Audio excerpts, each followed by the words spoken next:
Milos, what an awesome show, huh? Freaking FIBO. And like, let's talk about Sasan. What the heck, man? Talk Yeah, about this in the last show, and now he's just on another level. we just had him. I think that both you and I and the whole audience fall in love with the guy. It's just an outstanding gentleman. You have to love him. And he brought the conditioning that I know that you would be raving about because you're a conditioning guy. This is, as Chris Aceto said, that like once in a lifetime kind of conditioning that everything was just like, oh my God. To the point that he almost beat unbeatable Andrew Jack, the guy that is way superior to him structurally and size wise and as a bodybuilder. The judges actually saw Sasan winning after the prejudging. Yeah, which is absolutely wild Yeah, because think about the size and the shape of Andrew. And then obviously Sasan comes in and he's obviously, I mean, there's obviously a height difference, there's a weight difference, but everything he put together was just like on another level. Like yeah, that's on another level. yeah. He could not do anything more than what he did. This is like 100 out of 100. You know, like holy hell. Yeah, what a conditioning, what It, a presentation. it's always nice when you nail it so well that you couldn't possibly, if somebody goes, hey, what do you need to improve on? And you're like, nothing. And you've been there yourself as a competitor, as a coach.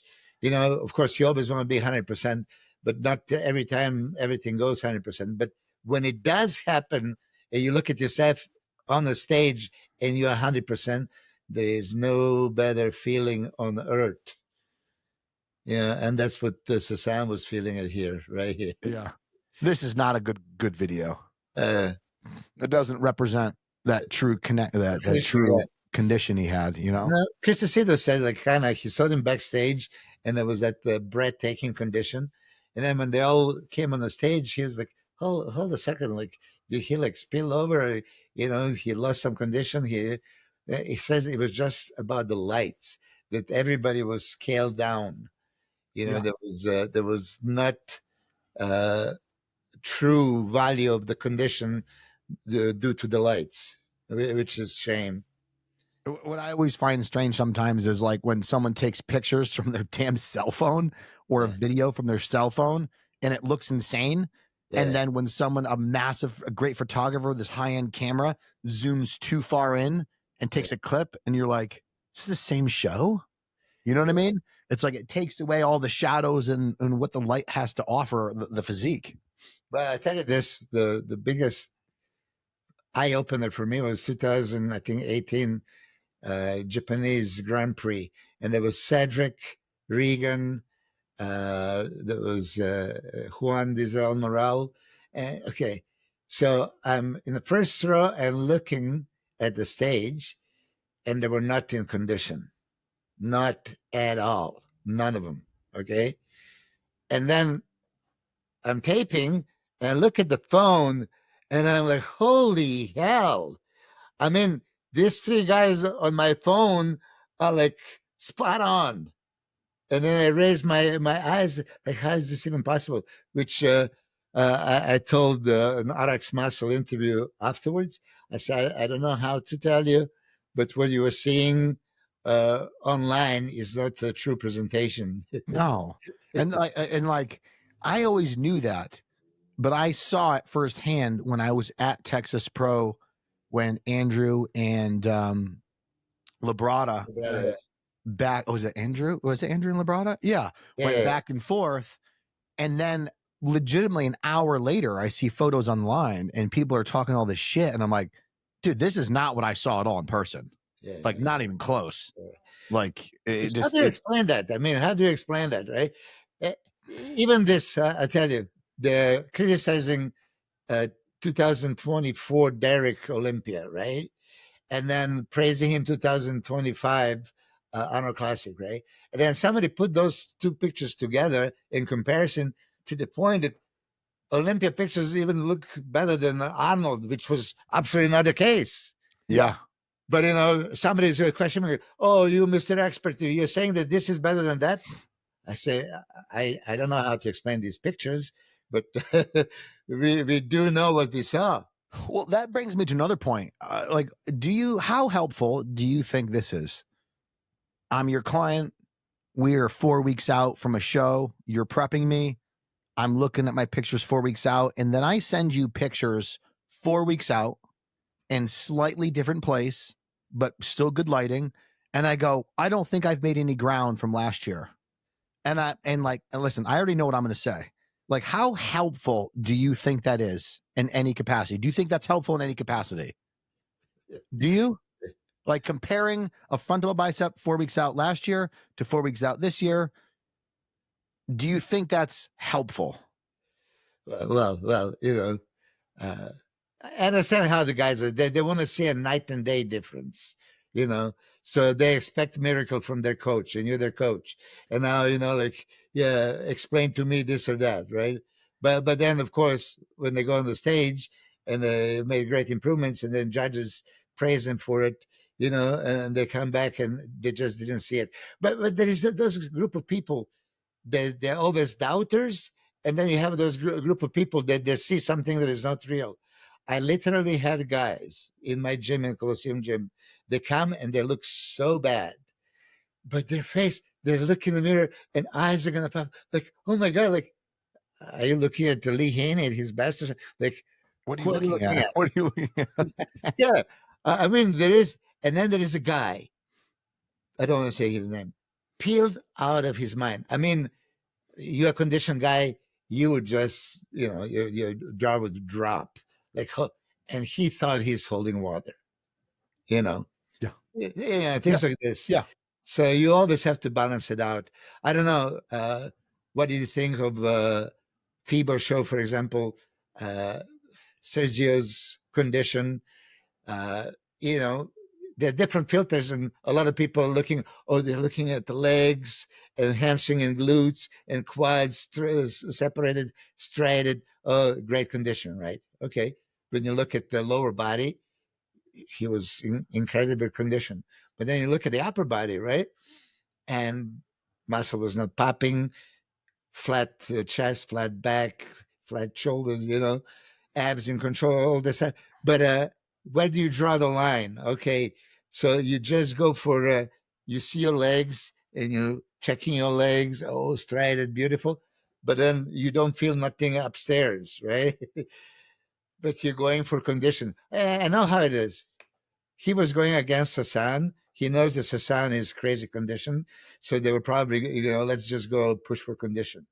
Yeah, But I have something to say about that. But Milos, before that, I was just kind of making the comparison how, like you said, when Derek looked at pictures from the Olympia and he looked at Arnold, looked the same. When Arnold, he actually was better, and that's where, like, I tell my clients sometimes, I'm like, don't be too much don't too much emotional merit in comparing pictures from now 4 weeks out to 4 weeks out later, because two things: one, it is slightly different lighting; two, it's a different prep; three, now you're volunteering yourself for negative emotion and prep that you can't control anyway. You're 4 weeks out. We can't do anything with this information.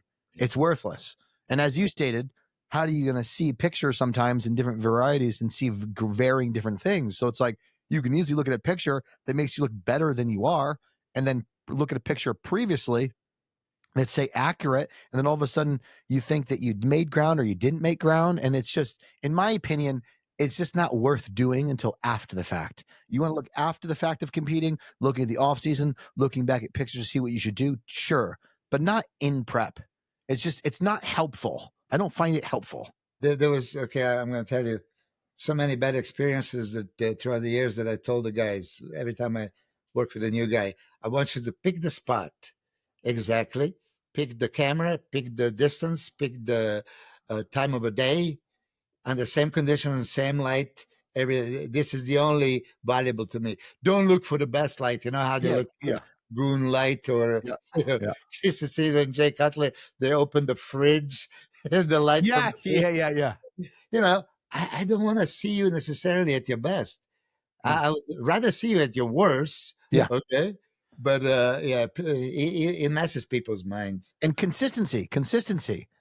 Like Yeah. I get the response to, I look way better in person. I'm like, yes, I know you do. I know you do. I know you do. When I look in the mirror, it looks way better. I know. I know. I just listen to me. I just need you to focus on keeping the pictures consistent. you changing the pictures all the time with the camera angle, all different ways, or using the phone side, like that is not helpful to me. You need to be consistent. Are you doing that now? Pictures or videos? What do you do now? It depends. You see, As they get closer, I ask for videos. yeah. I don't trust the pictures. Yeah, I don't want it. I don't want it. yeah, because the posing variation. Because if someone snaps a picture when they're not quite in it, but like an animated muscle that's moving, Yeah. you tend to be able to have a better idea of condition than a muscle that's a still picture. Way better. Way better. Yeah. You know? Yeah. And unfortunately, this is also the case. I am a coach, and they Photoshop the picture for me. Oh my God, I would freak out. No.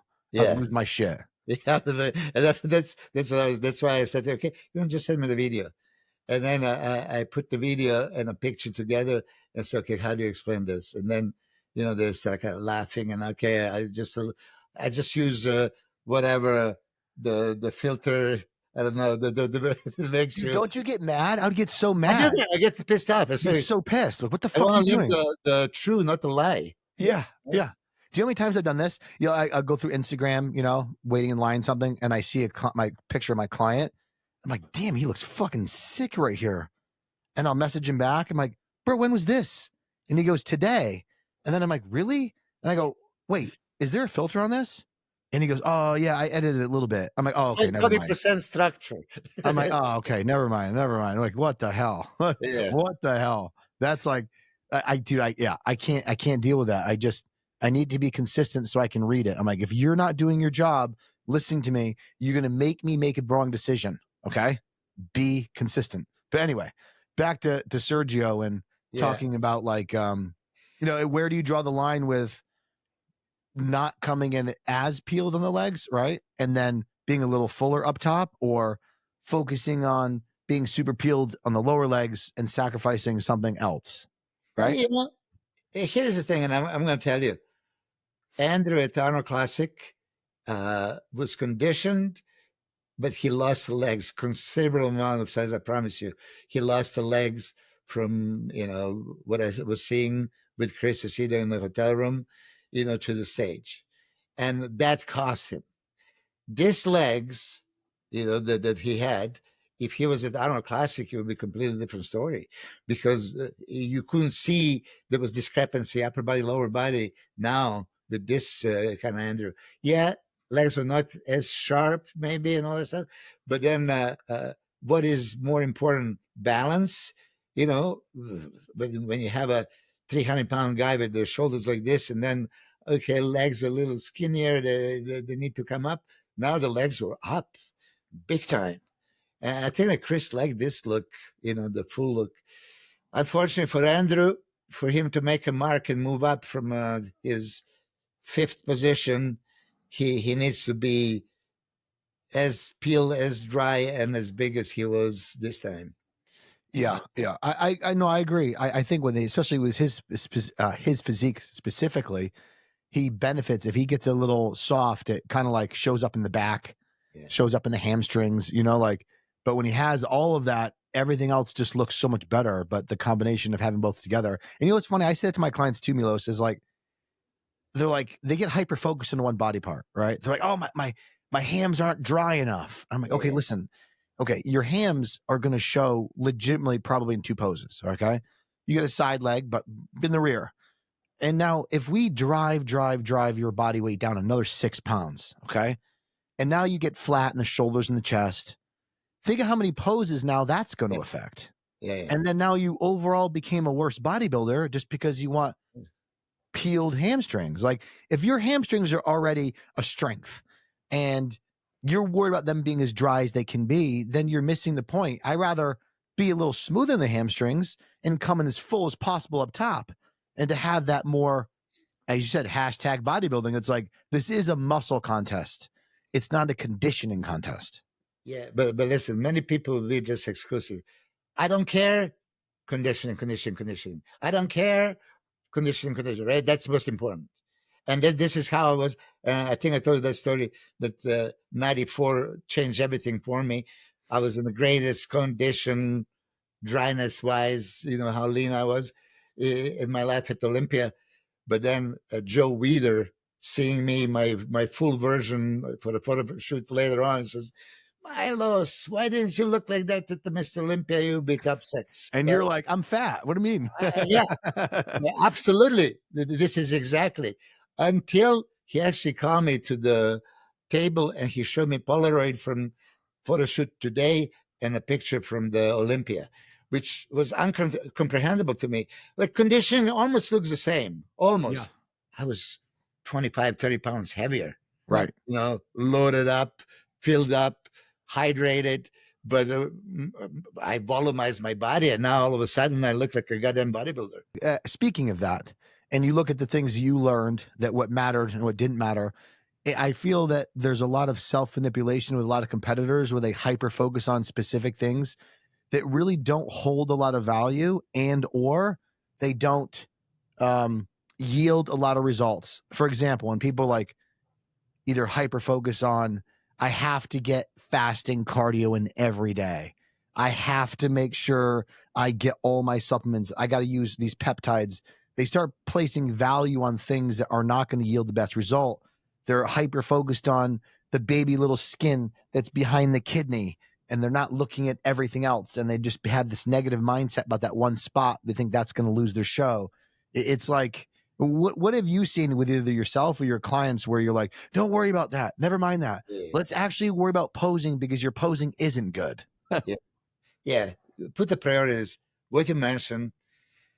Now there is a list of every fat burner out there, right? Any hormone that they need. Now there is a list of peptides. Now there is a, extended list of peptides. And so client, they would want to educate himself. They look there, hey, what do you think? Should I take this? Should I take that? Should I take? And then all of a sudden they want to take like 100, like what for? I mean, even got to the point back in the day, clenbuterol is very good fat burner, of course. A lot of people can't. I could not handle it. It was not worth for me. Or when I gave it to some guys, they feel so bad on it. It's like, I don't need, but coach, but I want to burn fat. I know, yeah. If it makes you feel like shit, it's not worth it, right? Yeah. How about this? How about that? How about ephedrine? How about they just go on and on and on. Same thing for cardio, right? If you appeal to the bone, no fat to lose, why should you do more cardio? Or even at that point, do any. At that point, it's like that's what I'm saying. Yeah. Like, okay, it's a coach. Should I do a double session? Okay, listen. When you needed it, we had it. Right now, the fat is gone. Why would you? And that's why I mentioned Sergio. I love Sergio to death, and I feel his pain. I could see in his eyes, and he's trying to explain this, explain that. So I think a couple of weeks earlier, if you see some of the updates, he looked like a powerful Sergio Oliva, like with these wide shoulders and more muscle and, way more impressive, right? And then you see the result of, okay, going for that condition and digging. And then his body couldn't come back. So I think that he would be way better off, if he would analyze every day and not just go condition. I need to be drier. I think for me, he was, I mentioned the word catabolic.